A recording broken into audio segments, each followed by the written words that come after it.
morning.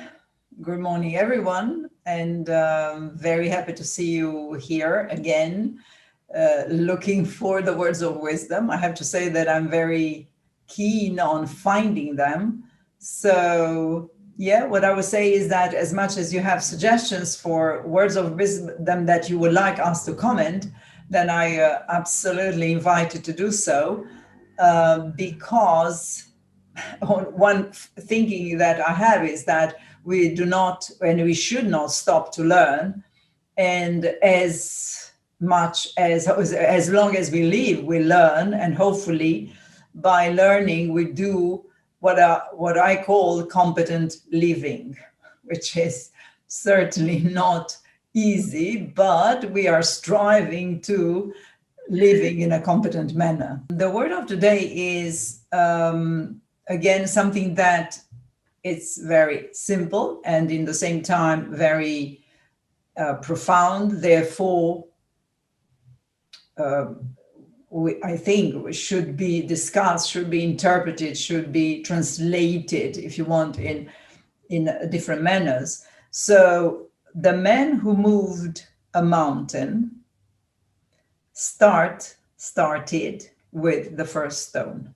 What comes to my mind, it's one coaching a client, and he was applying for a post of manager in the European Commission, and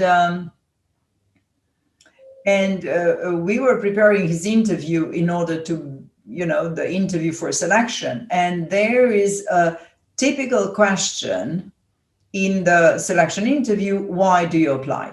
Right. So that's a question that has to and comes again and again for all the selection.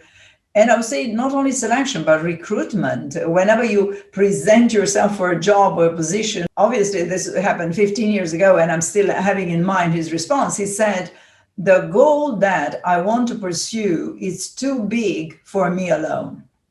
So in order to achieve that goal, I need to have a team. And because of that, therefore, I apply to be a manager. You do not move a mountain in one go. You move a mountain probably stone by stone. And and now that I'm thinking about this, how do you interpret it or how do you translate it? You can translate it that life is a marathon, it's not a sprint. So no. Because it's a marathon, right?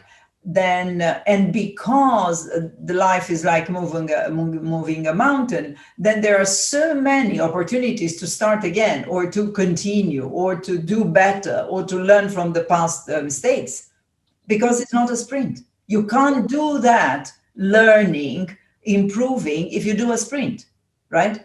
Now, obviously you can, but I would say the point that is a marathon, the point that you have to move the mountain, there is such a amount of learning that there is in it, and then you could, benefit from. So this is one aspect. And the other aspect is that it's like,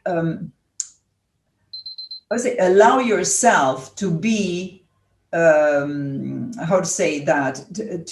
be patient, and allow yourself to invest, allow yourself to do stone by stone, right? Be aware that you don't put the first stone by fear of not knowing, by fear of not doing well, of what the others will say about that. So it's just that, as I said, get your courage and do it, right? It's like, there is a beautiful saying, I think, feel the fear and do it anyway, right? So that's the expression, right? So in order to do that first stone, feel the fear and do it anyway. And then be aware that as you have to move the mountain, at least one, then the process is stone after stone. And there is no such a thing that I failed because it's a mountain about it. The story is about the mountain. It's not about one stone. So, you failed in one stone. You didn't do well on the second. You didn't half of it on the third. It doesn't matter. Yeah. It doesn't matter. The goal is the mountain.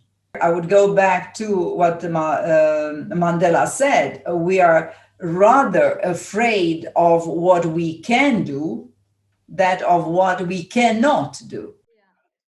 So we are afraid of our successes much more than we are afraid of our failures. So then put the last stone and assume the success.